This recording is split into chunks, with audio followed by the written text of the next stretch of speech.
नमस्कार दोस्तों, स्वागत है आपका हमारे यूट्यूब चैनल पर। अगर आप चैनल पर नए हैं तो प्लीज़ चैनल को सब्सक्राइब कर लीजिए, अपने दोस्तों को शेयर कर दीजिए। दोस्तों, इसकी पीडीएफ आपको टेलीग्राम ग्रुप में मिल जाएगी, जिसका लिंक मैं डिस्क्रिप्शन बॉक्स में दे दूंगा। ठीक है, तो चलिए फिर देर न करते हुए डिक्टेशन शुरू करते हैं। डिक्टेशन शुरू होगा 5 सेकेंड बाद।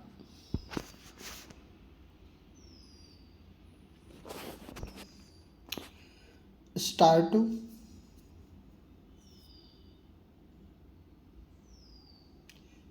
माननीय सभापति महोदय, माननीय मंत्री जी द्वारा श्रम और कल्याण विभाग की जो अनुदान मांगे प्रस्तुत की गई हैं, उस पर मैं अपने विचार व्यक्त करना चाहता हूँ। उसमें मैं केवल कल्याण विभाग पर ही अपना अधिक ध्यान दूंगा, खासकर उस आदिवासी उप योजना क्षेत्र में जहां पर काफ़ी कल्याण योजनाएं चलाई जा रही हैं। उन योजनाओं में जैसा कि माननीय मंत्री जी ने बताया, अब तक आदिवासी योजनाओं में लगभग 16,000 करोड़ रुपए खर्च किए गए हैं। यदि उस खर्च के अनुसार देखा जाए तो उसका कोई संतोषजनक परिणाम नहीं दिखता है।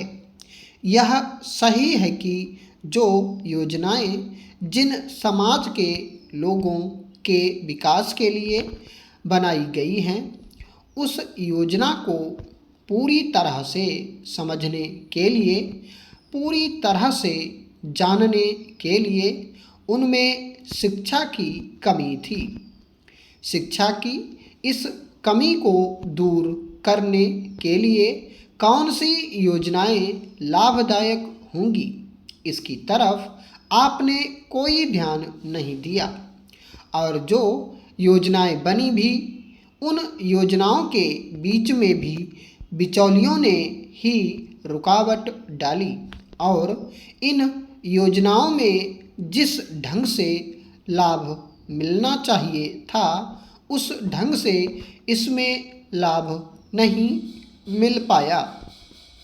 आज सबसे ज़रूरी बात यह है कि शिक्षा को हम अधिक से अधिक कारगर सिद्ध करें, और यदि शिक्षा को आगे बढ़ाया जाएगा तभी ये योजनाएं या स्कीमें आगे बढ़ेंगी और लोगों के लिए लाभप्रद सिद्ध होंगी। नहीं तो ये योजनाएं सिर्फ कागज में ही दर्ज होंगी और इसका लाभ जनता को नहीं मिल सकेगा। इसमें करोड़ों करोड़ रुपया खर्च होगा, लेकिन वह क्षेत्र वैसा का वैसा ही रहेगा जैसा कि आज है। इसलिए यह जरूरी है कि शिक्षा के ऊपर भी विशेष रूप से ध्यान दिया जाए। आज शिक्षा की तरफ इस आंगनवाड़ी को शुरू कर दिया है। यदि इस आंगनवाड़ी पर सही ढंग से अभी से निगरानी रखी जाए तो बाल्यावस्था के बच्चों के लिए जो आंगनवाड़ी उनकी शिक्षा की तरफ, उनके स्वास्थ्य की तरफ और उनके वर्तमान दृष्टिकोण से जो वातावरण तैयार किया जा रहा है, इसको यदि अच्छे रूप से तैयार किया गया तो यह योजनाएं लोकप्रिय कहलाएंगी। लेकिन आज इन योजनाओं की तरफ कोई ध्यान नहीं दिया जा रहा है। शासन में जो योजनाएं चल भी रही हैं, उससे जो संबंधित अधिकारी और अन्य लोग हैं, वे भी इन योजनाओं को सही ढंग से नहीं चला रहे हैं।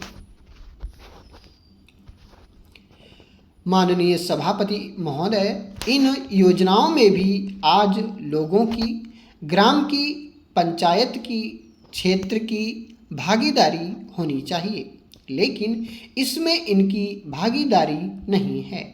इसमें जो अधिकारी आदि होते हैं वे अपनी मनमानी से कार्य करते हैं। जो कुछ वह खरीदता है या जो भी कार्य वह करता है उसमें वह अपनी मनमानी करता है। स्थानीय जो स्थिति है उससे यह कोई संबंध नहीं रखता है। इस योजना के अंतर्गत इन लोगों की भी भागीदारी इसमें जुड़े, इसके लिए भी आपको इसमें कुछ सुधार करना चाहिए, क्योंकि अभी शुरुआत है और यदि शुरुआत में ही इस योजना को अच्छी तरह से लागू किया गया तो पिछड़े क्षेत्रों में, दूर दराज के क्षेत्रों में जो अज्ञानता वाले क्षेत्र हैं उनमें ये योजनाएं लोकप्रिय कहलाएंगी। शिक्षा के लिए आज जगह जगह पर स्कूल और कॉलेज खोले गए हैं, लेकिन उसमें जो गुणवत्ता होनी चाहिए वह वहाँ नहीं है। स्कूल और कॉलेज खोले गए हैं, लेकिन जहाँ स्कूल हैं वहाँ बच्चे नहीं आ रहे हैं और जहाँ बच्चे हैं वहाँ पर तो स्कूल का पता ही नहीं है। वहाँ पर बच्चे झाड़ के नीचे या पेड़ों के नीचे पढ़ाई कर रहे हैं। ऐसी स्थिति में जो स्कूल और कॉलेज खोले गए हैं उन्हें सक्षम किया जाए। बहुत सी जगहों पर बच्चे हैं लेकिन शिक्षक नहीं हैं, लेक्चरार पढ़ाने के लिए नहीं हैं, विषय के अनुसार ढांचा नहीं है। बहुत सी जगहें ऐसी हैं जहां पर एक गुरु है और उसके पास 5 कक्षाएं पढ़ाने के लिए हैं। इस तरह की शिक्षा व्यवस्था में यदि आप सुधार नहीं करते हैं तो जो भी योजनाएं आप इनकी भलाई के लिए बनाएंगे और यह सरकार जो करोड़ों लाखों रुपया इसके लिए खर्च करेगी उससे जनता को कोई लाभ नहीं पहुंचेगा, नहीं तो आगे भी वही होगा। इसलिए इस समय शिक्षा की तरफ अधिक से अधिक ध्यान दिया जाना चाहिए। इसी तरह से स्वास्थ्य सेवाओं की बात है। आज शहरों में अच्छी स्वास्थ्य सेवाएं उपलब्ध हैं और लोग इसकी सहायता से अच्छी तरह से अपना जीवन निर्वाह कर रहे हैं।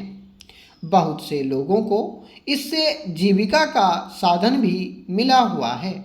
आज आदिवासी क्षेत्रों में भी लोग अंधविश्वास, देवी देवताओं को छोड़कर आधुनिक स्वास्थ्य सेवाओं की तरफ आकर्षित हो रहे हैं, लेकिन आज आदिवासी क्षेत्रों में, दूर दराज क्षेत्रों में अस्पताल नहीं है। अगर अस्पताल है तो डॉक्टर नहीं है, कर्मचारी नहीं है, डॉक्टर है तो दवाइयाँ नहीं हैं। अध्यक्ष जी इस दृष्टि से वृद्ध जीवन भर अपने बच्चों के भविष्य की दृष्टि से प्रयास करता है, लेकिन बाद में अकेलापन महसूस करता है और इनकी संख्या देश में करीब 5.5 करोड़ है। मैं यह चाहूँगी कि उनके लिए कोई राष्ट्रीय नीति बननी चाहिए। केवल 100 रुपये वृद्धों को पेंशन देकर उनकी समस्या हल नहीं हो सकती है, उससे कुछ निकलने वाला नहीं है। इनका जो अकेलापन है उसको व्यवसाय दे सके, उनको सामाजिक संस्थाओं में काम दे सके, उसके लिए कोई राष्ट्रीय नीति होनी चाहिए। और समाज कल्याण की योजनाएं विफल हो जाएं तो वे मानसिक रूप से अपने आप को अकेला महसूस नहीं करें और समाज की उन्नति में अपना योगदान दे सकें। स्वामी विवेकानंद जी ने कहा था कि हर उस शिक्षित व्यक्ति को जो समाज के लिए नहीं सोचता है कभी अपनी शिक्षा का उपयोग समाज के उद्धार के लिए नहीं करता है, ऐसे शिक्षित व्यक्ति को मैं देशद्रोही मानता हूँ। अगर शुरू से ही इस प्रकार से संस्कार बच्चों में डाले जाएं, तो ही कल्याण मंत्रालय का कार्य सही रूप से सफल हो जाता है। मुझे लोगों का हित करना है, यह भावना ज़्यादा से ज़्यादा किस प्रकार फैले, इसके लिए जरूरी है कि जो इस भावना से काम करने वाली संस्थाएं हैं, जो कल्याणकारी योजनाएं हम चलाते हैं, उनमें इन संस्थाओं का सहयोग ज़्यादा होना चाहिए। इस भावना से हमारे मंत्रालय को काम करना चाहिए। स्टॉप।